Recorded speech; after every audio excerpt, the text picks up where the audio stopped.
In every busy city, there are people fighting silent battles. Battles nobody can see. Battles nobody understands. Jayden was one of those people. A calm man. A disciplined man. A man who believed in hard work and loyalty. Not because life was easy, but because he believed that doing good would eventually bring good. And for a while, it seemed like it was working. Jayden wasn't rich. He didn't have expensive cars or flashy watches. But he had something many people didn't: respect. He worked long hours, building brands, creating strategies, helping small businesses grow. His clients trusted him. His results spoke for him. And slowly, his name began to rise. Not loudly, but steadily. That was when Damien entered his life. Damien was charming, confident, the kind of man who could walk into a room and make everyone believe he was born to win. And when Damien looked at Jayden, he didn't just see a partner, he saw an opportunity. They shook hands, and in that handshake, Jayden believed he had found a brother. Damien spoke like a king, he dressed like a king, and he carried himself like someone who believed the world owed him something. To Jayden, Damien looked like ambition, but to reality, Damien was something else. He was the type of man who didn't climb mountains, he climbed people. He started quietly. A contract Jayden didn't recognize. A document with confusing words. A signature that felt misplaced. Jayden stared at the paper longer than he should have. Something didn't feel right, and the heart always knows before the mind accepts. Then the call came. Not a friendly call. Not a warning call. A call that hit him like cold water. Jayden's expression changed. His body froze, because the voice on the other end didn't sound like a friend. It sounded like accusation. In one day, everything collapsed. Jayden stood outside a corporate building he once walked into with pride, and now he was treated like a stranger, like a criminal, like a man whose name was no longer welcome. He looked around, and suddenly, the city felt colder than before. That night, Jayden returned home to silence. No calls, no support, no comfort, only walls that echoed his thoughts. He sat on the floor, not because he wanted to, but because his strength couldn't carry him anymore. And the hardest part wasn't losing money. The hardest part was losing dignity. Jayden checked his phone again and again. Messages left unseen, calls unanswered, people he once helped, suddenly too busy. And in that moment, Jayden learned a painful truth. When you fall, some people don't help you up. They step back, so they won't be seen near you. And while Jayden sat in darkness, Damien stood in light, posting photos, smiling confidently, standing beside a luxury car like a man who had conquered the world. The caption read, "Hard work always pays." Jayden stared at the screen, and something inside him cracked. Not loudly, quietly. Night became Jayden's enemy, because when the world sleeps, your mind speaks louder. Jayden lay awake, staring into darkness, his body tired, but his thoughts restless. He replayed every conversation, every laugh, every promise, and each memory felt like a knife without blood. Food lost its taste, the world lost its color. Jayden sat at the table, but he wasn't really there. He was trapped inside his own mind, because betrayal doesn't only steal your trust, it steals your appetite for life. One morning, Jayden stood in front of the mirror. He didn't recognize the man staring back. The eyes were tired, the face was older, the confidence missing. And in that reflection, he realized something. Pain changes you, not instantly, but slowly, like rust. His mind drifted back to the beginning, when the friendship was fresh, when the laughter felt real, back when Damien called him brother, back when Jayden believed loyalty was enough to keep people honest. He remembered the smiles, and the memory hurt more than the betrayal itself. Damien used to speak like family. He used to say, "We'll win together." He used to say, "I'll never betray you." And Jayden believed him, because the most dangerous lies are the ones wrapped in warmth. Jayden watched Damien's videos again. Damien preaching success, teaching discipline, teaching integrity, and every word felt like mockery. Jayden's jaw tightened, his heart burned, because how can someone steal your life, then stand in front of the world and call himself a role model? Jayden's fingers tightened around his phone. His anger grew quietly, not loud anger, not the type that screams, but the type that sits inside you and waits. And Jayden whispered under his breath, "One day, you will feel what I felt." He began walking alone at night, rain falling like the sky was mourning with him, cars passing, people laughing in the distance. But Jayden was invisible, and as the rain soaked his clothes, his pain soaked deeper, because sometimes you don't need enemies, you need betrayal to create one inside you. Jayden sat by the window, watching raindrops race down the glass. And he wondered, how can someone destroy you and still sleep peacefully? How can someone steal your sweat and call it blessing? His chest tightened, and for the first time, revenge didn't feel wrong, felt necessary. That night, Jayden picked up a notebook, and he wrote words he never thought he would write. "I will make him pay, not with violence, not with harm, but with exposure, with shame, with downfall, because revenge begins the moment pain stops crying and starts planning." One afternoon, Jayden found himself walking into an old cafe, quiet place, a place from before the chaos. He didn't come for food. He came because he was tired of hearing his own thoughts. That's when he saw him, Mr. Kofi, an older man with gray beard and eyes that looked like they had survived storms. He didn't look rich, but he looked peaceful, and peace is a language pain understands. Jayden sat across from him, two strangers, but the silence between them felt familiar. Mr. Kofi sipped his tea slowly, then spoke gently. "Young man, your eyes are carrying a war." Jayden laughed nervously, but his laugh couldn't hide the truth. Mr. Kofi leaned forward, his voice calm, but heavy. He said, "Some people don't destroy you with fists, they destroy you with lies." Jayden's heart dropped, because that was exactly what happened. Jayden's eyes lowered, and for the first time in weeks, he spoke. He told Mr. Kofi everything, the partnership, the betrayal, the humiliation, and as he spoke, his voice shook, because sometimes the hardest thing is not suffering, it's explaining your suffering. Mr. Kofi listened quietly, then he said something Jayden didn't expect. "Betrayal is painful, but bitterness is a second betrayal, one you do to yourself." Jayden's throat tightened, because deep down, he knew the bitterness was growing. Jayden walked out of the cafe with heavy thoughts. The sun was setting. The world looked beautiful, but Jayden didn't feel it. He was still angry, still broken, but now he had a new fear. Not fear of Damien, fear of what revenge might turn him into. He stood under a streetlight at dusk, and he asked himself a question that changed everything. If I destroy him, will I still respect myself afterward? The wind blew softly, and the silence answered, "Not everything you can do, you should do."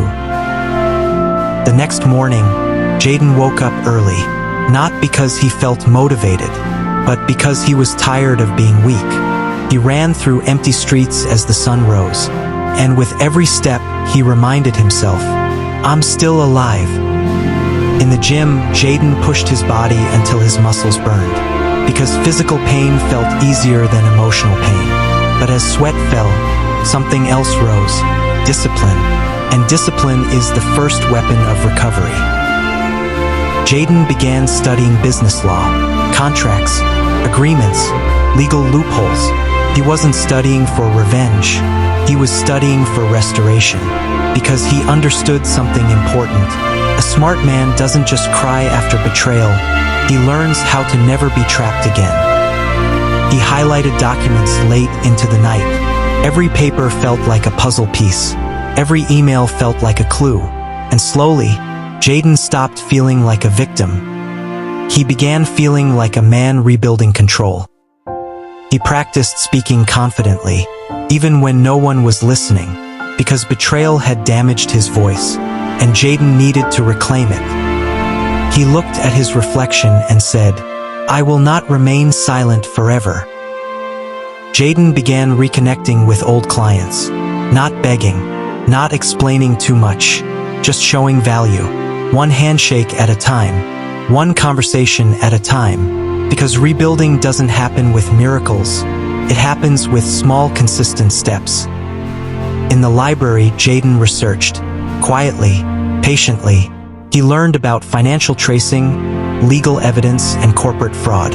And the more he learned, the more he realized Damien wasn't just immoral. Damien was careless. And careless people always leave footprints. Jayden wrote his plans on a whiteboard.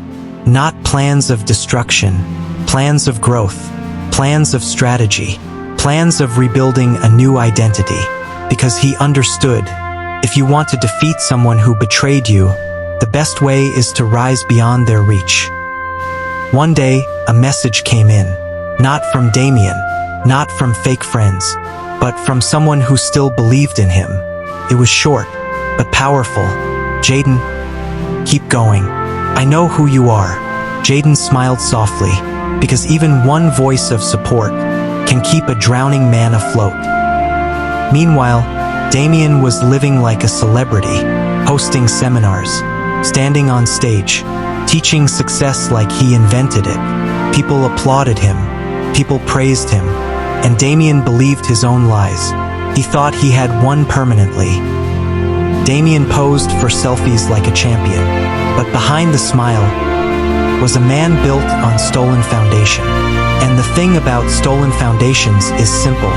They collapse eventually, not because someone pushes them, but because they were never strong to begin with. Jayden worked late at night. The only light in his room came from his laptop. And in that quiet darkness, he found clarity. He realized something. Damien didn't just steal his business. Damien stole his peace. And Jayden was ready to take that peace back. That night, Jayden wrote a sentence in his journal. "I will not become hate." He stared at the words for a long time, because hate is seductive. Hate makes you feel powerful. But hate is also poison. And the first person it kills is the one carrying it. Weeks passed, and Jayden returned to the mirror again. This time, his eyes were different, still serious, still scarred, but stronger, because healing doesn't erase pain, teaches you how to stand with it. Then came the secret call. A nervous voice on the other end said, "Jayden, I need to talk to you." Jayden's body stiffened, because he recognized that tone. That tone meant danger, or truth. The file was sent. Jayden opened it slowly, and what he saw made his heart stop. Financial trails, fraud reports, forged signatures. It wasn't just betrayal anymore. It was criminal. And Jayden realized Damien's success was not built on ambition. It was built on deception. Jayden stared at the screen. His eyes widened, not because he was surprised Damien was wicked, but because the evidence was too perfect, too complete. This wasn't just a chance to clear his name. This was a chance to destroy Damien completely. Jayden copied everything onto a flash drive, and as he held it, his hand trembled, because power is heavy, and in that flash drive was power. The kind of power that could end a man's reputation in one day. That night, Jayden sat in his car. He didn't start the engine. He just sat there, thinking, because he had reached a dangerous point. The point where revenge becomes possible. And when revenge becomes possible, it becomes tempting. At the corporate summit, Damien stood proudly on stage, a microphone in his hand, a spotlight on his face. He spoke confidently. Success is about loyalty and discipline. The audience clapped. Jayden watched from a distance and felt something twist in his chest. Jayden stood backstage in the shadows, half of his face lit, half of his face dark. a perfect symbol of the war inside him. In his pocket was the flash drive, and in his mind was one thought: expose him, let the world see. Jayden's breathing became heavier, his jaw clenched, his eyes burned, because the pain Damien caused him was still fresh, and the idea of revenge felt sweet. For the first time, Jayden understood why revenge is addictive, because it promises you closure. Jayden watched Damien through the curtain, Damien smiling, Damien glowing, Damien enjoying applause that belonged to stolen effort. And Jayden whispered softly, "You don't deserve this." But then another voice whispered inside him, "Take it from him." Jayden's fist tightened around the flash drive. In that moment, he wasn't holding plastic, he was holding someone's future. And the question wasn't whether he could destroy Damien. The question was, would destroying Damien destroy Jayden too? Jayden turned away from the stage. He walked away from the noise, away from the applause, away from temptation, because he realized something. If he exposed Damien publicly, people would clap, but his soul would suffer. And Jayden didn't want to win that way. Jayden walked into a legal office, quiet place, no cameras, no crowd, no drama, only truth, only law, only consequence. Because Jayden decided, I will not become a monster just to prove I was human. He handed the evidence to the lawyer, his hands steady now, his eyes calm, and he spoke softly, I don't want revenge. I want my name back. The lawyer nodded, because the truth was clear. Jayden wasn't seeking destruction, he was seeking restoration. Weeks later, Damien sat alone in his luxury office. Tie loosened, confidence gone, his phone silent, his mind restless, because for the first time, Damien felt fear, not fear of the world, fear of consequence. Damien stared at his phone. No praise, no applause, no "you're an inspiration," only silence. And Damien finally realized the same silence he gave Jayden was now visiting him. But silence is not empty. Silence can punish. Damien walked alone down a quiet street, still wearing an expensive suit, but carrying a broken spirit. People who once greeted him now avoided him. Clients disappeared. Friends vanished. And Damien learned the truth. Fake success attracts fake loyalty. Jayden, on the other hand, was rising again. Not loudly, not arrogantly, but steadily. He built a new office, a new brand, a new reputation. And as he shook hands with new clients, he realized something powerful. Sometimes life doesn't restore what you lost. It replaces it with something better. At sunrise, Jayden stood on a rooftop. The city stretched wide before him, and for the first time in a long time, his heart felt quiet. Not empty quiet, peaceful quiet. Jayden smiled softly, because he understood something now. Revenge would have made him feel powerful for a moment, but peace would make him feel free forever. And the truth is simple. Revenge promises satisfaction, but it always sends the bill later. Justice restores you, but revenge reshapes you into someone you may not recognize. So if you're listening to this story today, and someone has hurt you, betrayed you, embarrassed you, remember this: don't trade your peace for temporary satisfaction. Choose growth over bitterness.